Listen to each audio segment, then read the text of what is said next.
In the last chapter, chapter 6, titled The Eggs, we learned Juliana's perspective of the egg incident.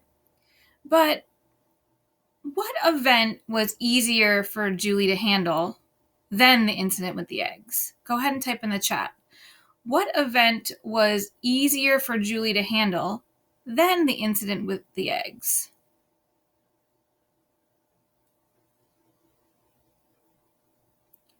We also learned where Matt and Mike's band name came from. Interesting story.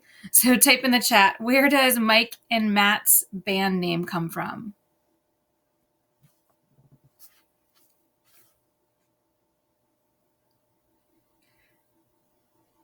The next chapter you're going to listen to is chapter 7. It's in Bryce's perspective, Bryce's point of view. It's titled Get a Grip, Man, and it's pages 81 through 99.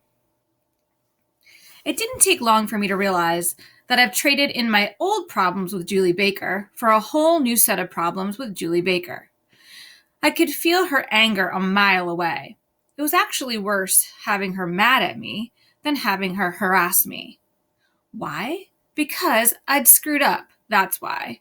I had egg all over my face, and blaming it on her yard had done nothing to wash it off. The way she ignored me, or so obviously avoided me, was a screaming loud reminder to me that I'd been a jerk, a royal clucked-faced jerk. Then, one day, I'm coming home from hanging out with Garrett after school, and there's Julie in her front yard, hacking at a shrub. She is thrashing on the thing. Branches are flying over her shoulder, and clear across the street, I can hear her grunting and growling and saying stuff like, "No, you don't. You are coming off whether you like it or not." Did I feel good about this? No, my friend, I did not. Yeah, their yard was a mess, and it was about time someone did something about it. But come on, where's the dad? What about Matt and Mike? Why Julie? Because I embarrassed her into it, that's why. I felt worse than ever. So I snuck inside and tried to ignore the fact that here's my desk and here's my window, and right across the street from me is Julie, beating up a bush. Not conducive to concentration. No siree, Bob, I got all of 0 homework done. The next day at school, I was trying to get up the nerve to say something to her, but I never got the chance. She wouldn't let me get anywhere near her. Then, on the ride home, I had this thought.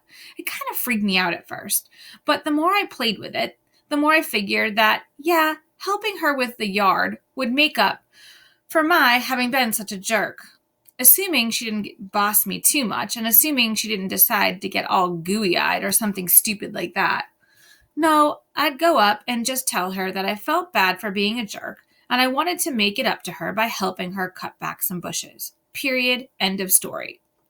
And if she still wanted to be mad at me after that, then fine. That was her problem. My problem was I never got the chance. I came trekking down from the bus stop to find my grandfather doing my good deed. Now, jump back. This was not something I could immediately absorb. My grandfather did not do yard work. At least he never offered to help me out. My grandfather lived in his house slippers.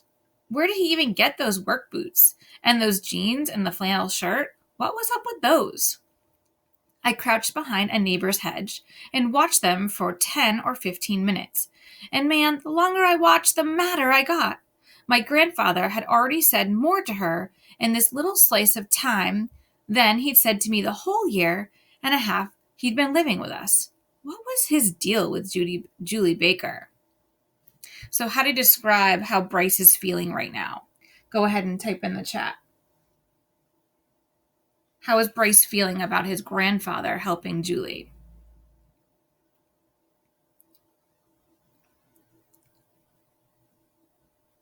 I took the back way home, which involved climbing 2 fences and kicking off the neighbor's stupid little terrier. But it was worth it, considering I avoided the garden party across the street. Again, I got no homework done. The more I watched them, the madder I got. I was still a cluck-faced jerk, while Julie was laughing it up with my grandfather.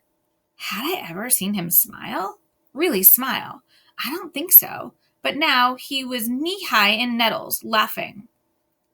At dinner that night, he showered and changed back into his regular clothes and house slippers. But he didn't look the same.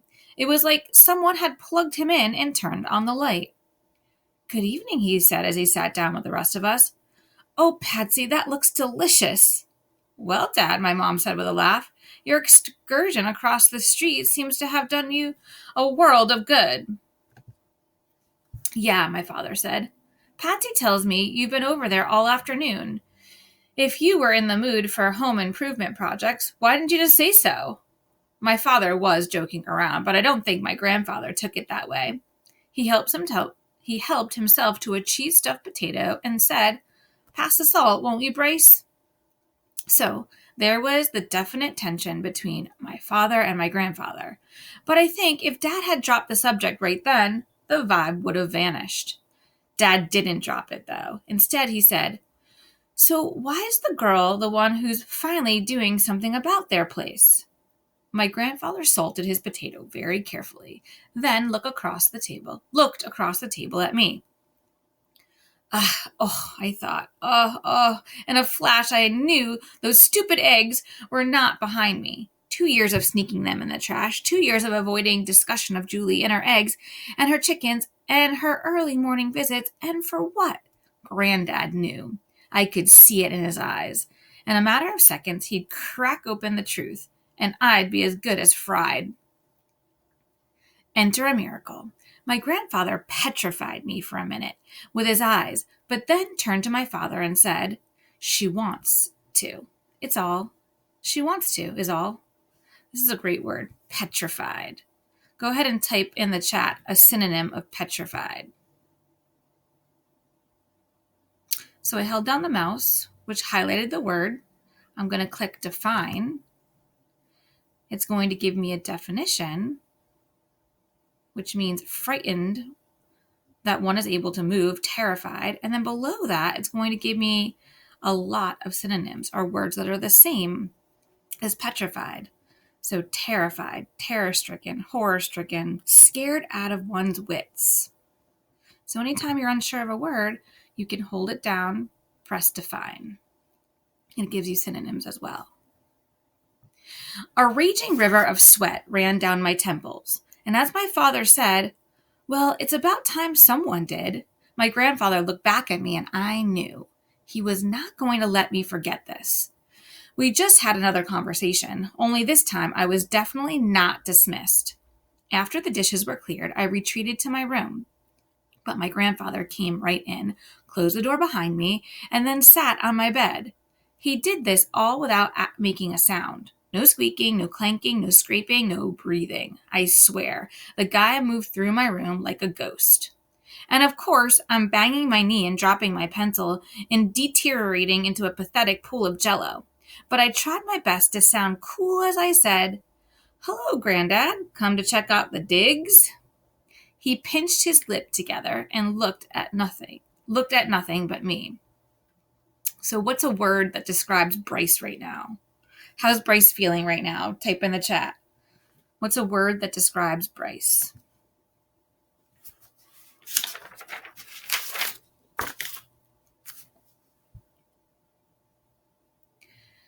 I cracked. "Look, Granddad, I know I messed up. I should have just told her, but I couldn't, and I kept thinking they'd stop. I mean, how long can a chicken lay eggs?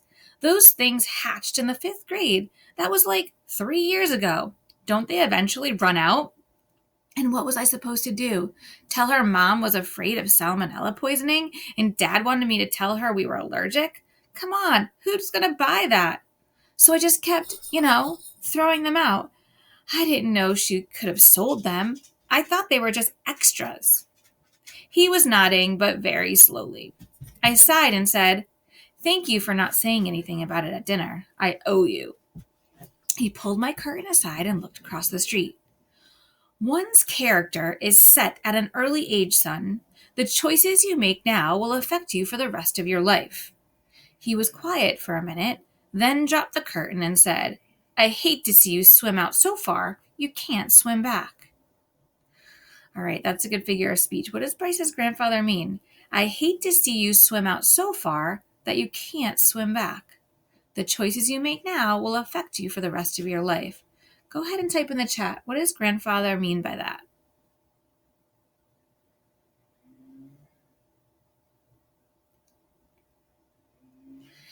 Yes, sir. He frowned and said, "Don't yes, sir me, Bryce." Then he stood and added, "Just think about what I've said, and the next time you're faced with a choice, do the right thing. It hurts everyone less in the long run." With that, poof, he was gone. The next day, I went to shoot some hoops at Garrett's after school, and when his mom dropped me off later that afternoon, my granddad didn't even notice. He was too busy being Joe Carpenter in Julie's front yard. I tried to do my homework at the breakfast bar, but my mom came home from work and started being all chatty. And then Lynetta appeared, and the two of them started fighting about whether Lynetta's makeup made her look like a wounded raccoon. Lynetta, I swear she'll never learn. I packed up all my stuff and escaped to my room, which of course was a total waste. They've got a saw revving and wailing across the street, and in between cuts I could hear them whack, whack, whack, whack, whack, whack of a hammer. I look out the window and there's Julie, spitting out nails and slamming them into place. No kidding, she's got nails lined up between her teeth like steel cigarettes, and she's swinging that hammer full arc way above her head, driving nails into pickets like they're going into butter. For a split second there, I saw my head as the recipient of her hammer, cracking open like Humpty Dumpty. I shuddered and dropped the curtain, ditched the homework, and headed for the TV. They handymanned all week. Every night, Granddad would come in with rosy cheeks and a huge appetite and compliment Mom on what a great cook she was. Then Saturday happened. And the last thing I wanted to do was spend the day at home while Grandfather churned up dirt and helped plant Julia's yard. Mom tried to get me to do our own yard, but I would have felt ridiculous micro-mowing our grass while Granddad and Julie made real changes across the street. So I locked myself in my room and called Garrett. He wasn't home, and everybody else I called had stuff they had to do. And hitting up Mom and Dad for a ride to the movies or the mall was hopeless. They'd tell me I was supposed to be doing the yard. What I was stuck. And what I wound up doing was looking out the stupid window at Julie and my grandfather. It was a totally lame thing to do, but that's what I did. I got nailed doing it too. But my grandfather, and he, of course, had to point me out to Julie, which made me feel another 2 inches shorter. I dropped the curtain and blasted out the back door and over the fence. I had to get out of there. So what do you think Bryce doesn't have the courage to go over there? So what do you think is the reason he's not going over to help?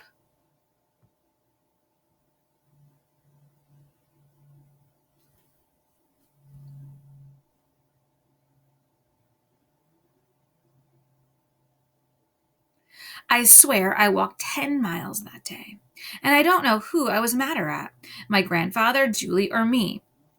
What was wrong with me? If I wanted to make it up to Julie, why didn't I just go over there and help? What was stopping me? So this is an example of a conflict. So if you have a conflict, so if a character has a conflict with itself, with themselves, I should say, what's that called? So that type of conflict is an inner conflict, and it's called character versus self. So what is Bryce's conflict with himself? Go ahead and type in the chat. So it's an inner conflict. Bryce has a conflict with himself. What is his conflict? What's stopping him from going over there and helping?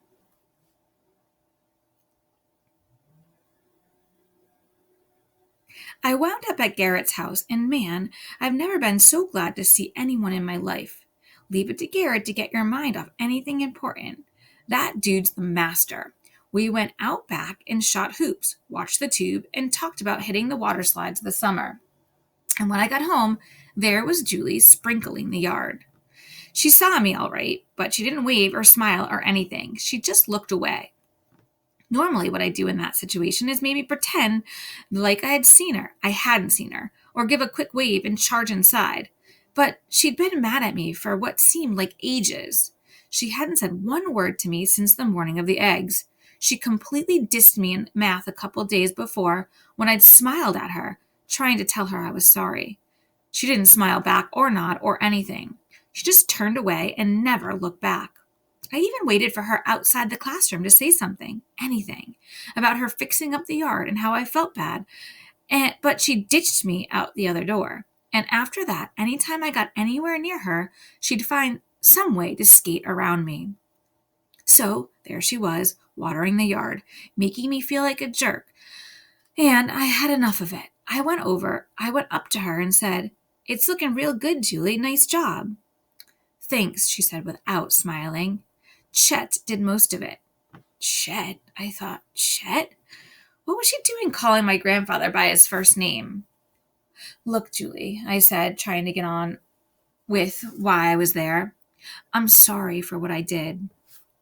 She looked at me for a second, then went back to watching the water spray across the dirt. Finally, she said, "I still don't get it, Bryce. Why didn't you just tell me?" I don't know. It was dumb. I should have. And I shouldn't have said anything about the yard either. It was, out of line. I was already feeling better, a lot better. Then Julie said, "Well, maybe it's all for the better," and starts bouncing up and down on the balls of her feet, acting more like her old self. "Doesn't it look great? I've learned so much from Chet. It's amazing. You are so lucky. I don't even have grandparents anymore." "Oh," I said, not knowing what to say. "I do feel sorry for him, though. He sure misses your grandmother." Then she laughs and shakes her head, saying, "Can you believe it? He says I remind him of her." "What?" "Yeah," she laughs again. "That's what I said. But he meant it in a nice way." I looked at Julie and tried to picture my grandmother as an 8th grader. It was hopeless. I mean, Julie's got long, fluffy brown hair and a nose full of freckles, and where my grandmother had always been some variety of blonde, and my grandmother had used powder, puffy white powder. She put it on her face and in her hair, in her slippers, and on her chest. That woman powdered everything. I could not see Julie coated in powder. Okay, maybe gunpowder, but the white perfumey stuff, forget it. I guess I was staring because Julie said, "Look, I didn't say it. He did. I just thought it was nice, that's all." "Yeah, whatever. Well, good luck with the grass. I'm sure it'll come up great." Then I totally surprised myself, saying, "Knowing you, you'll get 'em all to hatch." I didn't mean it. I didn't say it mean or anything. I really meant it. I laughed, and then she laughed. And that's how I left her, sprinkling her soon-to-be sod, smiling. I hadn't been in such a good mood in weeks. The eggs were finally behind me. I was absolved, relieved, happy. Here's another great word. What do you think absolved means? Oops.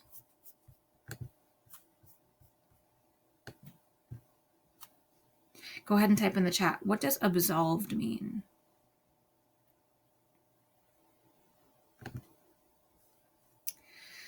To set or declare free from blame, guilt, or responsibility. So synonyms: exonerate, discharge, pardon, excuse, give amnesty to. So he felt like he didn't have to be guilty anymore. It took me a few minutes at the dinner table to realize that I was the only one who was.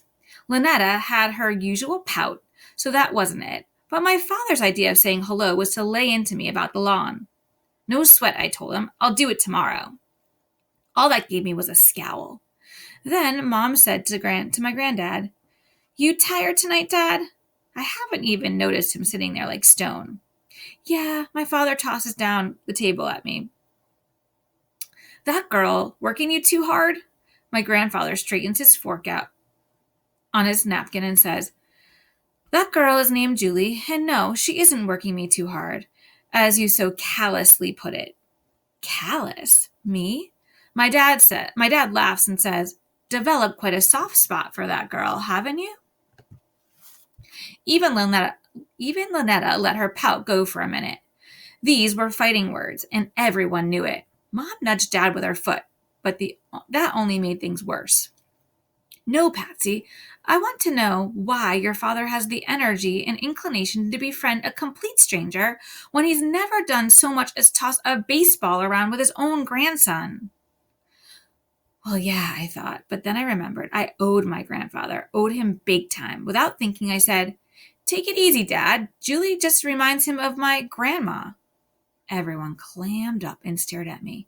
So I looked at my grandfather and said, isn't that right, Granddad? He nodded and rearranged his fork some more. Of Renee? My father looked at my mother and then at Granddad. She can't possibly. My granddad closed his eyes and said, "It's her spirit that reminds me of Renee." Her spirit, my father says, like he's talking to a lying kindergartner. Yes, her spirit. My grandfather's quiet for a minute and then asked, "Do you know why the bakers haven't fixed up the yard until now?" Why? Sure, they're trash, that's why. They've got a beat-up house, 2 beat-up cars, and a beat-up yard. They're not trash, Rick. They are good, honest, hardworking people. All right, let's talk about Rick, Bryce's dad. Go ahead and type a character trait.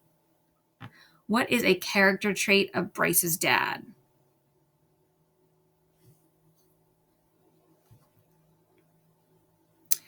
Who have absolutely no pride in how they present themselves to the rest of the world. We lived across the street from those people for over 6 years, and there is no excuse for the state they're in. No? My grandfather takes a deep breath and seems to weigh things in his mind for a few seconds. Then he says, "Tell me this, Rick. If you had a brother or sister or child who had a severe mental or physical handicap, what would you do?" It was like my grandfather had passed gas in church.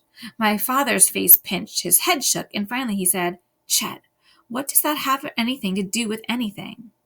My grandfather looks at him for a minute and then quietly says, "Julie's father has a retarded brother. And—" My father interrupts him with a laugh. "Well, that explains a lot, doesn't it?" "Explains a lot?" my grandfather asked, quiet and calmly. "Sure, it explains why those people are the way they are." He grins around the table at us. "Must run in the family." Everyone looks at him. Lynetta's jaw drops, and for once she's speechless. My mother said, "Rick!" But all my father can do is laugh, a nervous kind of laugh, and says, "It was a joke. I mean, obviously something's wrong with those people. Oh, excuse me, Chet, I forgot. The girl reminds you of Renee." "Rick," my mother says again, only this time she's mad. "Oh, Patsy, please. Your father's being over dramatic, trying to make me feel bad for criticizing our neighbors because there's a retarded relative someplace. Other people have family troubles and still manage to mow their lawns. They should have a little pride and ownership, for crying out loud." All right, type in the chat. How do you feel about Bryce's dad right about now? Give me your opinion on Bryce's dad.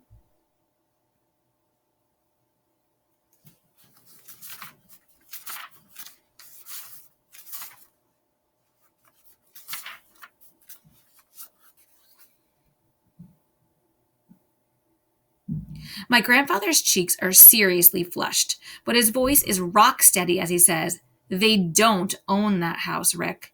The landlord is supposed to maintain the premises, but he doesn't. And since Julie's father is responsible for his brother, all the reserves go in his care. And obviously it doesn't come cheap." Very quietly, my mom asked, "Don't they have government facilities for that kind of thing?" "I don't know the details, Patsy. Maybe there are no government facilities nearby. Maybe they thought a private facility was a better place for him to be." "Still," my dad says, "there are government facilities available, and if they don't want to go that route, that's their choice. It's not our fault their family has some sort of chromosomal abnormality, and I refuse to feel guilty for wanting—" My grandfather slams his hand on the table and half stands as he says, "It has nothing to do with chromosomes, Rick. It was caused by a lack of oxygen at birth." He brings his voice down, but it makes his words seem even more forceful. Julie's uncle had the umbilical cord wrapped around his neck. Twice. One minute he was a perfect little baby like your son Bryce, and the next he was irreversibly damaged. My mother was suddenly hysterical. In seconds, she was bawling her eyes out, wailing, and my father was all over her, trying to calm her down. It was no use. She basically dissolved right there on the spot. Lynetta threw her napkin down and muttered, "This family is a joke," and took off. Then my mother bolted out of the room, sobbing in her hands, and my father raced after her, throwing my grandfather at the wickedest look I've ever seen. That left Granddad and me, and a table full of cold food. "Wow," I said finally. "I had no idea." "You still don't," he told me. "What do you mean?" He sat there like granite for a minute, then leaned across the table toward me and said, "Why do you suppose that upset your mother so much?" I don't know. I gave a half-hearted grin and said, "Because she's female?" He smiled, but just barely. "No, she's upset because she knows that she could very well be standing in Mr. Baker's shoes right now." I thought about it a minute and finally asked, "Did her brother have the cord around his neck when he was born?" He shook his head. "Well then," he leaned forward even farther and whispered, "You did." "I did?" He nodded. "Twice. But the doctor who delivered you was on the ball. Plus, apparently, there was some slack in the cord, so he was able to loop it off as you came out. You didn't hang yourself coming into the world, but it could very easily have gone the other way."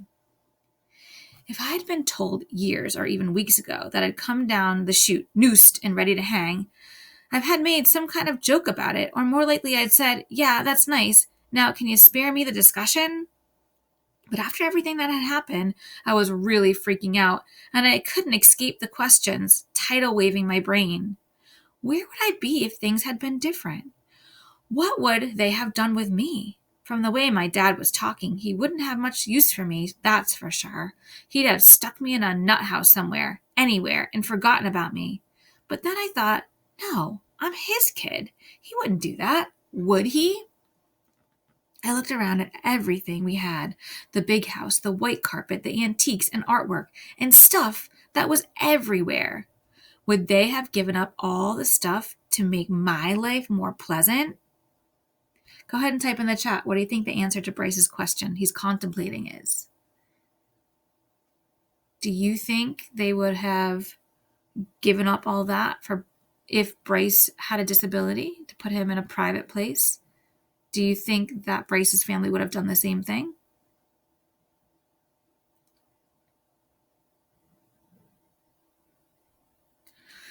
I doubted it. And man, I doubted it big time. I have been an embarrassment, something to try to forget about. How things looked had always been a biggie to my parents, especially to my dad. Very quietly, my granddad said, You can't dwell on what might have been, Bryce."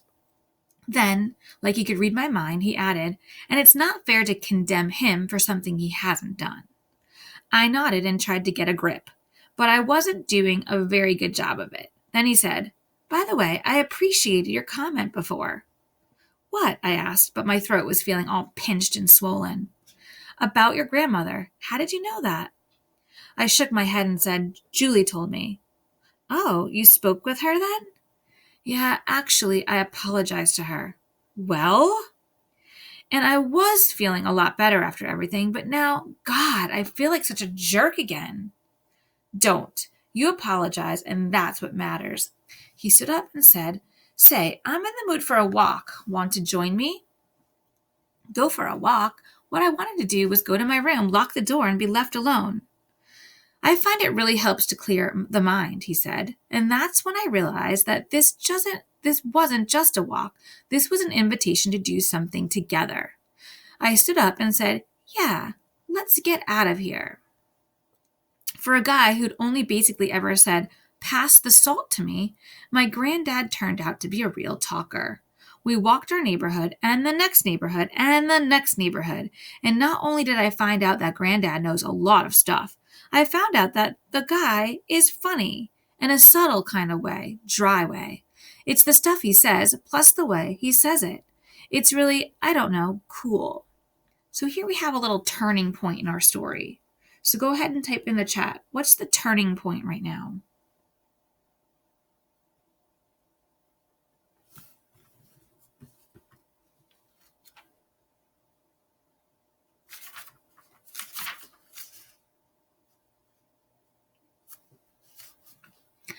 As we were winding back into our own territory, we passed the house that's going up where the sycamore tree used to be. My granddad stopped, looked up into the night, and said, "It must have been a spectacular view." I looked up too and noticed for the first time that night that you could see the stars. "Did you ever see her up there?" I asked him. "Your mother pointed her out to me one time as we drove by. It scared me to see her so high, but after I read the article, I understood why she did it." He shook his head. "The tree's gone, but she's still got the spark it gave her. Know what I mean?" Luckily, I didn't have to answer. He just grinned and said, "Some of us get dipped in flat, some of us in satin, and some in gloss." He turned to me. "But every once in a while you find someone who's iridescent.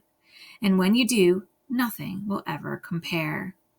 As we walked up to the front porch, my grandfather put his arm around my shoulder and said, "It was nice walking with you, Bryce. I enjoyed myself very much."